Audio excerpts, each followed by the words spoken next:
considerations around Medicare, or sorry, considerations around Social Security are people are living longer, right? And that is a fact. And so, the slide that I'm showing here is couples age 65, at least one person has a 50% chance of living to 92, and one person has a 25% chance to living to 96.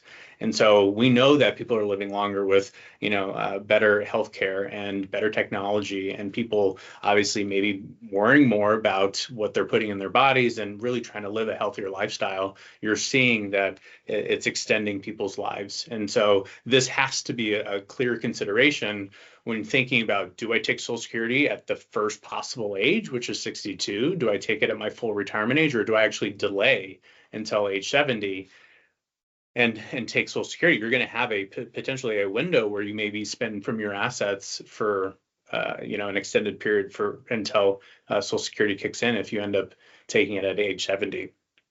On the right side, you can see Social Security was signed into law by President Roosevelt in 1935. The average life expectancy was 60 for men and 64 for women. So when you think about setting up a pension system effectively up for success, you actually have the eligibility of when people can collect, when people are scheduled to pass away, right? I mean, you think about it, these people on average are dying when they become eligible to collect. And so that's why Social Security was so healthy in the early days, is people weren't living as long. And now we have people living until their 90s and 100s. I mean, over the last couple of years, we've actually had a couple clients live to 99, 100, 101, 102. So this certainly has to be factored in. I just don't think enough people are actually looking at the data, because you can see, based off this slide here, people are collecting. 64% of people today are collecting a reduced benefit, meaning they didn't actually wait till their full retirement age.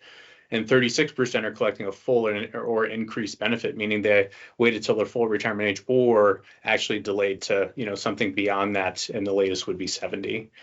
Over 2.1 million people over the age of 90 are collecting benefits, and 72,000 are over the age of 100. So clearly, people are living longer. It's proof's in the pudding. Considerations for collecting early: are you still working? Right, that's a huge one where I feel like do you actually need the income? And so if you're working and that income is actually supplementing your lifestyle, but you're worried about Social Security running out, there are actually some drawbacks to collecting while you're still working and you're not at full retirement age yet. Longevity, right? Have your parents lived a long time? Do you have good genes on your side? Do you have parents that lived into their late 80s, early 90s? Or not, right? The other way around. Is there some disease or cancer in the family?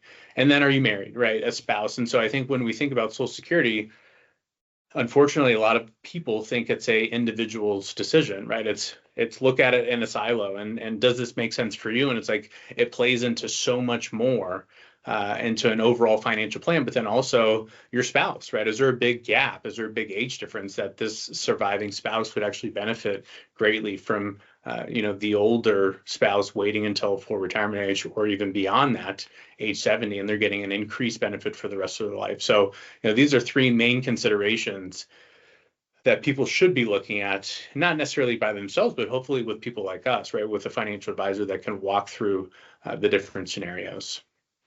And so there is an earnings test, and that's why I'd mentioned, are you still working? Do you need the income? And so if you're working, if you're under full retirement age and you make over $22,320, $1 of your benefits for every $2 you earn above that number is withheld.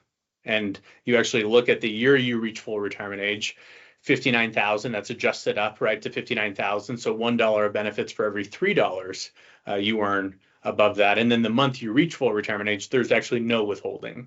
And so the money, the Social Security benefits are withheld. It's not gone forever, right? You actually get these back when you turn full retirement age, and they will adjust your benefits going forward. They don't write you a check and make you whole for, those several years that you were collecting while still working. They just adjust your benefit going forward. So there is a little bit of a drawback of collecting before full retirement age.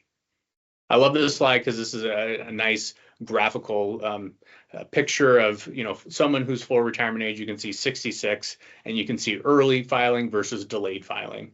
And so in this example, the full retirement age is age 66. So age 66 full retirement ages are people that were born between 1943 and 1954.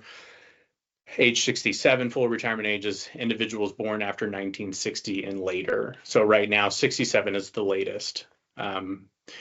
When you look at the graph, it shows age 66, you get 100% of your primary insurance amount, the PIA. And if you collect it at 65, you're getting 93%, right? So for example, if this person's primary insurance amount was $2,000 at age 66, and they started collecting it at age 62, they only get 75% of that benefit, right? That's $1,500 of the $2,000 that they were essentially entitled to if they waited till their full retirement age. Conversely, every year you wait beyond full retirement age, you get a guaranteed 8% adjustment. So from 66 to 67, you get an 8%. From 67 to 70, you get another 8%. And so if you wait all the way until age 70, you get 132% of your primary insurance amount, or what you were going to receive at full retirement age. And so again, on a $2,000 benefit, that's $2,600 or slightly above $2,600, and that's forever.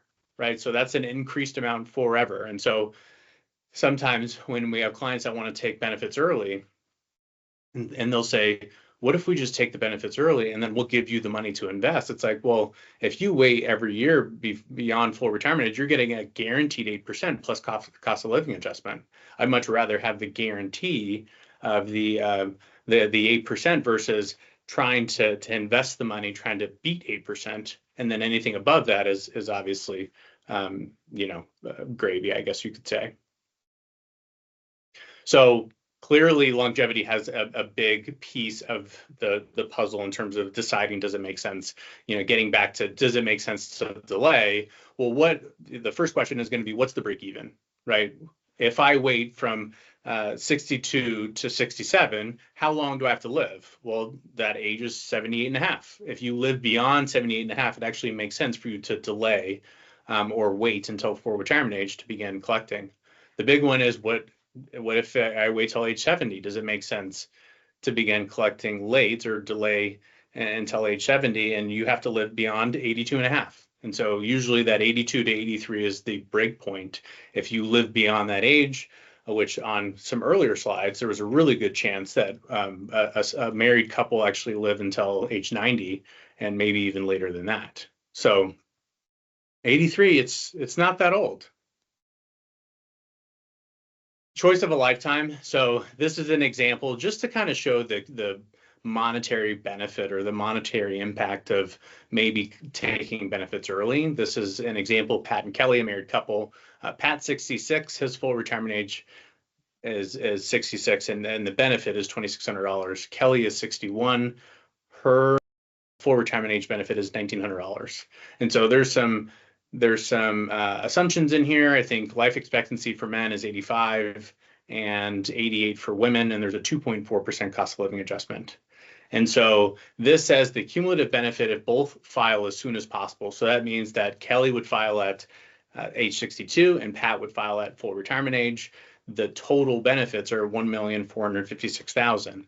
If they optimized, or Kelly actually waited until her full retirement age and Pat waited until age 70, the difference is now $1,683,000. So that's a total of $227,000 that it kind of costs them, right? And we know that with rising cost and long-term care, I mean, $227,000 is a lot of money, and it also can be spent pretty quickly, depending on the level of care that someone might need. So that is also based off of some, I guess, lower amounts at $2,600.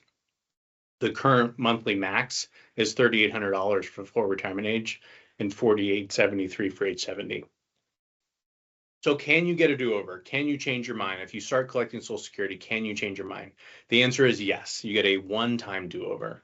And so you have to basically submit this form. It's called the request for withdrawal of application.